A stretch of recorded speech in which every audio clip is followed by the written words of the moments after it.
আসসালামু আলাইকুম বন্ধুরা, যারা আমরা পাখি পালি তো তাদের উদ্দেশ্যে আমি আসলে আজকে একটা কথা বলতে আসলাম। কথাটা হচ্ছে, অনেকে আমাকে ফোন দিয়ে বা আমাকে মেসেজ দিয়ে বলে যে আতিক ভাই, আপনার আসলে এতগুলো পাখি আপনি কি হ্যান্ড ফিট করান? আসলে না ভাই, আমি কোনো পাখিকে হ্যান্ড ফিট করাই না, কারণ কোনো বাচ্চাকে আমার হ্যান্ড ফিট করানোর প্রয়োজন হয় না। কারণ আমার পাখিগুলো সবগুলো প্যারেন্টসে ফিট করাই। এবং আপনাদের আরেকটা কথা বলে রাখি, প্যারেন্টসে ফিট করানো পাখির যে ব্লাড লাইন যতটা স্ট্রং হয়, হ্যান্ড ফিটের পাখির ব্লাড লাইন অতটা স্ট্রং হয় না এবং রোগ প্রতিরোধক ক্ষমতা অনেক অংশে কম থাকে।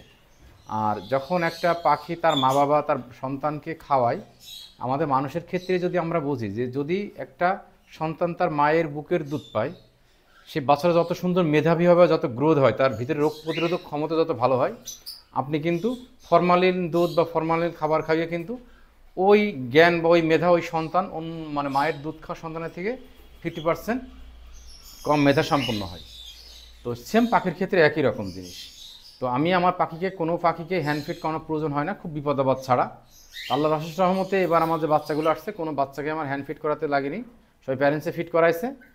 এবং আরেকটা কথা হচ্ছে যে আমরা যে পাখির খাবার দাবার যে ম্যানেজমেন্ট করি, সেটা আসলে একজন মানুষ যখন 2-4 পেয়ার পাখি পালে তার ম্যানেজমেন্ট, আর আমরা যেখানে 50 জোড়া 60 জোড়া 120 জোড়া পাখি পালি, তখন ম্যানেজমেন্ট কিন্তু আসলে একরকম হয় না।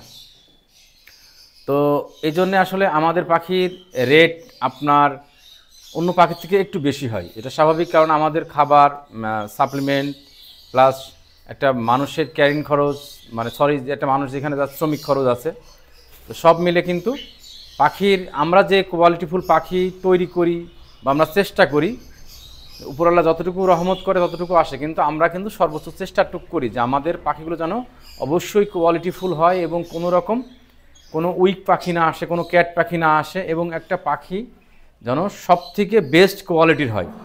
তো আমি কিন্তু পার্সোনালি সেভাবেই আসলে প্রতিনিয়ত চেষ্টা করি আমার পাখিকে তার খাবার, তার মেডিসিন, তার প্রপার গাইডলাইনগুলো মেনে চলার। তো আসলে একজন মানুষ যখন 2-4 পেয়ার পাখি বলে শুধু ছোলা গম বা এটা খাওয়ায়, কিন্তু আসলে আমাদের মতো তারা পারে না, হয়তো বা তারা চেষ্টা করে, তো এইভাবে পারে না, কারণ যেহেতু আমরা কমার্শিয়ালে পালি। আর যখন আপনি একটা খামার দিতে যাবেন ও পাখি থেকে ডিম বাচ্চা করতে যাবেন, তখন অবশ্যই আপনাকে কোনো কমার্শিয়াল খামারির কাছ থেকে আপনাকে বেবি কালেকশন করতে হবে, কারণ সেই পাখির যে ব্লাড লাইন পাবেন, আপনি কিন্তু অন্য পাখি থেকে এই ব্লাড লাইনটা পাবেন না, এটা কখনোই পাবেন না। তো এই আর কি, অনেকে আসলে আমার ভাবতে পারেন যে ভাই পাখির দাম বেশি, আসলে পাখির দাম তো সিস্টেমেই বেড়ে যায়, কারণ আমার পাখি যে খাবার খাওয়ায়, প্লাস আমার যে শ্রমিক খরচ যায়, আমাদের সাপ্লিমেন্ট যায়, সেটা তো আসলে কস্ট খরচ আমার নিজেরই বেশি হয়ে যায়। তো যদি ভালো কোয়ালিটিফুল পাখি তৈরি করতে গেলে ভালোভাবে খরচ করতে হবে, খরচের বিকল্প আসলে ভালো কিছু পাওয়া যায় না। আপনি যেটাই করেন না কেন, সেটা যদি সঠিক পরিচর্যাতে করেন, সেখানে অবশ্যই আপনার কস্ট খরচ পড়বেই, আপনি কৃপণতা করে কিন্তু পাখি পালতে পারবেন না। তো এই আর কি বন্ধু, আমার স্ক্রিনের পিছনে দেখতেছেন অনেকগুলো কোকাটেলের বেবি আছে, যদি কারোর কোকাটেলের বেবি প্রয়োজন হয়, আমি আজকে নাহলে আগামীকাল, হয়তো বা আজকে সময় হবে না, আজকে 2 দিন ধরে আমি চেষ্টা করতেছি আমার পাখিগুলোকে ডিএনএ স্যাম্পল কালেকশন করার জন্য, আসলে সময় হয়ে করতে পারছি না। তো ইনশাল্লাহ 2-1 দিনের ভিতরে করব।